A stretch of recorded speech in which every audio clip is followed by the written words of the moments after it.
और barrier town में यहाँ पर ऑन ग्रिड सोलर सिस्टम ज़्यादा चलने वाले रीज़न एक चीज़ अगर आप एक्सप्लेन कर दें कि ऑन ग्रिड और ऑफ ग्रिड में क्या डिफरेंस है, ताकि लोगों को थोड़ा सा एक आम सादा अल्फाज में पता चल जाए कि क्या फ़र्क क्या है इन दोनों में। बिल्कुल ठीक है। असल में ऑन ग्रिड सोलर सिस्टम जैसा कि इसके नाम से ज़ाहिर है, इसको टाई ग्रिड सोलर सिस्टम भी कहा जाता है, okay. On grid solar system भी कहा जाता है। पर्पज़ इसका ये होता है कि जितनी भी सोलर की जो कैपेसिटी है, जो जी भी जी। आपके सोलर पैनल्स लगे हुए हैं, उनकी जो प्रोडक्शन है उसको सोलर पैनल से मुंतकिल किया जाए ग्रिड में। असल में इसका डिज़ाइन ऐसा होता है कि सोलर सिस्टम इलेक्ट्रिसिटी जनरेट करते हैं और हमारा जो सोलर इन्वर्टर है, ग्रिड टाई इन्वर्टर, हम्म। वो इसको एक्सपोर्ट करने की सलाहियत रखता है। यानी कि ये ठीक है। मेन आपका जो ब्रेकर होता है उससे पैरेलल हो जाता है। 3 फेज़ अमूमन ये सिस्टम होता है, क्योंकि जो इन्वर्टर्स हैं। मीन्स कि इलेक्ट्रिसिटी जो है वो यहाँ से बन के और आप बहरिया को एक्सपोर्ट कर रहे होते हैं जी, एक तरह बिल्कुल से। ऐसा ही है। ठीक असल में है। इसका डिज़ाइन इस तरीके से होता है कि प्रायोरिटी आपका घर ये होता ऑन है। ग्रिड है। जी, on grid. On okay. Grid जो सोलर सिस्टम है, जो पैनल्स हैं इलेक्ट्रिसिटी जनरेट करते हैं, इन्वर्टर उनको डीसी इलेक्ट्रिसिटी से एसी में कन्वर्ट करता ठीक है है। और आपके मेन जो ब्रेकर होता है घर का, उससे इसका कनेक्शन होता है। ठीक है। अच्छा, होता ये है कि पहले आपके घर में प्रायोरिटी होती है कि जितनी भी इलेक्ट्रिसिटी अगर घर में यूजेज है, यूटिलाइजेशन है, फॉर एग्जांपल अगर 5 किलोवाट का सिस्टम जी है जी। और इस वक्त पीक टाइम के ऊपर, आपके पीक टाइम में आपके पास 3 किलोवाट का ऊपर से इलेक्ट्रिसिटी जनरेट हो रही है सोलर पैनल से, तो घर में आपके इस्तेमाल हो जाएगी। अगर आपके घर में रिक्वायरमेंट इस वक्त 2 किलोवाट की है, तो तो 2 1 किलोवाट किलोवाट। जो है वो एक्सपोर्ट होती जी, रहेगी 2 बहरिया को। किलोवाट आपके घर में यूटिलाइज हो जाएगी, जी जी क्योंकि जी। उसका डिज़ाइन इस तरीके से रखते हैं कि इलेक्ट्रॉन्स का फ्लो जो करीब तरीन रिक्वायरमेंट है उसको फुलफिल करता है। ठीक और है। इसका जो हम पैरेलल ऑन ग्रिड इन्वर्टर को जब हम पैरेलल करते हैं, तो मेन ब्रेकर से करते हैं,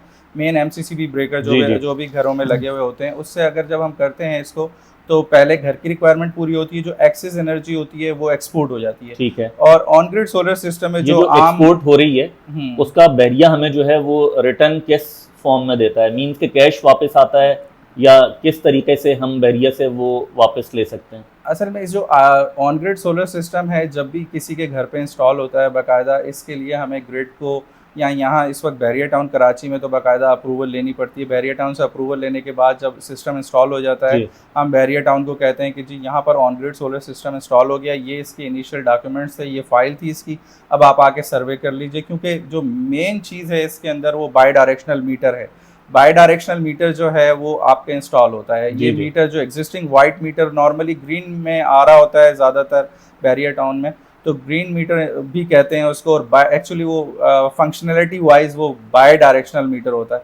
बाई डायरेक्शनल में ये है कि वो दोनों चीज़ें नोट करता है, यानी कि जो आप इलेक्ट्रिसिटी घर में यूज़ कर रहे हैं, उर्फ़ आम में उसको इम्पोर्टेड यूनिट्स कहा जाता है, यानी कि वो हम ठीक है। यूटिलिटी से या बहरिया से ले रहे हैं।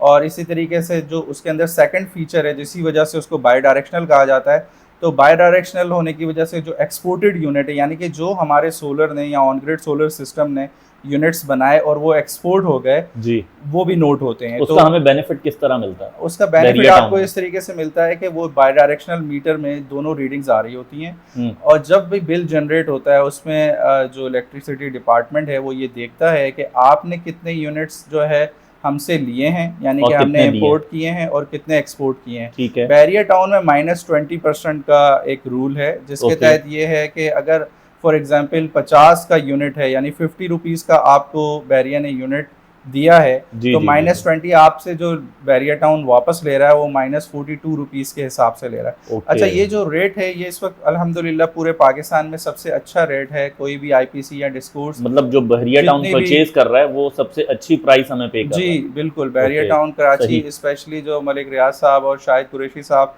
और अली रियाज साहब का जो ये एक इनिशिएटिव है ग्रीन हम्म एनर्जी के हवाले हम्म। से, कि रीन्यूएबल एनर्जी पाकिस्तान में फ़रोग़ दिया जाए, और बैरियर टाउन कराची को स्पेशली उन्होंने जितनी भी उनकी अपनी जो गवर्नमेंट की अपने बैरियर टाउन की जो बिल्डिंग्स हैं जी जी। और ऑफिशियल बिल्डिंग्स हैं, उन पर उन्होंने ये रीन्यूएबल एनर्जी जो है लगाई है।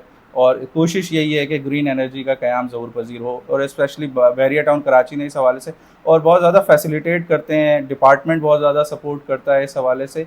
तो ऑन ग्रिड प्रोसेस सोलर इसका मतलब सिस्टम। इजी है जी कंपैरेटिवली, अगर सिटी में हम लोग जाते हैं वहाँ के निस्बत यहाँ पे इजीली ये सारा डॉक्यूमेंटेशन जो है प्रोसेस हो जाता है जी, नेट बिल्कुल। मीटरिंग के हवाले से। जी जी जी जी, बिल्कुल। ओके। असल में आप अमूमन कराची इलेक्ट्रिक या जितने भी अदर यूटिलिटी सर्विसेज प्रोवाइडर हैं, आईपीसीज या डिस्कोर्स हैं, वहाँ अक्सर डिले होता है नेट मीटरिंग हम्म। का, क्योंकि थोड़ा सा लेंथी प्रोसीजर होता है उनका। यहाँ पर बिल्कुल। थोड़ा सा ये है कि क्विक सर्विस है और मीटर जल्दी इंस्टॉल हो जाता है इंस्टॉलेशंस वेरी के गुड। बाद। और ऑन ग्रिड सोलर, देखिए इंटरनेशनल भी ऑन ग्रिड सोलर सिस्टम ही सबसे ज़्यादा चलता है और अच्छा, इसमें डिज़ाइन भी। एक चीज़ बताइएगा जो मेरे ख्याल में लोगों को नॉलेज में नहीं होगा, इसमें बैटरी जो है उसका भी इस्तेमाल किया जाता है या विदाउट बैटरीज इसको ऑन ग्रिड जो है हाँ, उसको हम असल लोग में अभी अप्लाई कर हमारा सकते जो डिस्कशन है वो ऑन ग्रिड सोलर सिस्टम पर ही है, तो ऑफ ग्रिड पर नहीं आई, वरना इसका क्यूरी क्लियर हो जाती है हैं? आपकी। जी। असल में on grid solar system by design जो है वो विदाउट बैटरी होता विदाउट है। बैटरीज है। लेकिन कुछ ऑन ग्रिड सोलर सिस्टम जो ऑन ग्रिड इन्वर्टर्स हैं वो एक्सपेंसिव हैं थोड़े से, और उसमें ये फीचर भी आता है कि उसमें बैटरीज लग सकती हैं, लेकिन वो जो है एक्सपेंसिव इन्वर्टर्स होते हैं। अच्छा। क्योंकि जो हाइब्रिड इन्वर्टर्स में जब हम आते हैं तो थ्री फेज़, क्योंकि on grid solar system three phase पे लगता है, और थ्री फेज़ जो इन्वर्टर्स हैं वो एक्सपेंसिव होते हैं when it comes to on grid functionality. तो ओके। इस हवाले से ये है कि ये सिस्टम महंगे होते हैं। अमूमन जो ऑन ग्रिड नॉर्मल इंटरनेशनल तौर पे भी जो सबसे ज़्यादा डिप्लॉय होने वाला सोलर सिस्टम होता है वो ऑन ग्रिड ही होता है। इसी हवाले से इसकी जो वेरिएशन है इन्वर्टर्स की, कंपनीज़ की, वेंडर्स की, वो इनकी वारंटीज़ बहुत ज़्यादा हैं। कॉम्प्लेक्स नहीं होता क्योंकि सिर्फ एक डीसी है, then it comes to AC, बस उसने उस। और इसमें सबसे बड़ी इम्पोर्टेंट बात यह है कि लोग समझते हैं कि हमारे घर में सोलर लग गया, जी जी। और ऑन ग्रिड सोलर सिस्टम का ये होता है कि जब ऑन ग्रिड सोलर सिस्टम की लाइट जाती है, यानी जी। ग्रिड अगर आपको ऑफ हो गया, इस वक्त ग्रिड नहीं आ रहा मिसाल के तौर पे, तो ऑन ग्रिड सोलर सिस्टम बंद हो जाता है, क्योंकि इसको दोनों इनपुट चाहिए होती है। इसको ग्रिड की इनपुट भी चाहिए होती है, ये ग्रिड की इनपुट सेंस करके ऑन होता है और फिर एक्सपोर्ट भी करता है और आपको सही। इलेक्ट्रिसिटी भी देता है। अगर ग्रिड नहीं आ रही, किसी वजह से बंद हो गई, तो ये ऑफ हो जाता है। और इसी तरीके से अगर हम यानी कि सुबह फजर के बाद ये ऑन होता है, क्योंकि उस वक्त डीसी का जो करंट है सही। वो अवेलेबल होता है, तो उस वक्त से इसका ग्राफ बनना शुरू होता है। पीक टाइम इसका 10 बजे शुरू होता है और 2 बजे तक अमूमन इसका पीक टाइम रहता है। उसमें हाई ऑप्टिमम कैपेसिटी से ये यील्ड करता है, सही है। मतलब डीसी करंट को एसी में कन्वर्ट करता है और आपको भी देता है और एक्सेस एनर्जी को अच्छा। एक्सपोर्ट और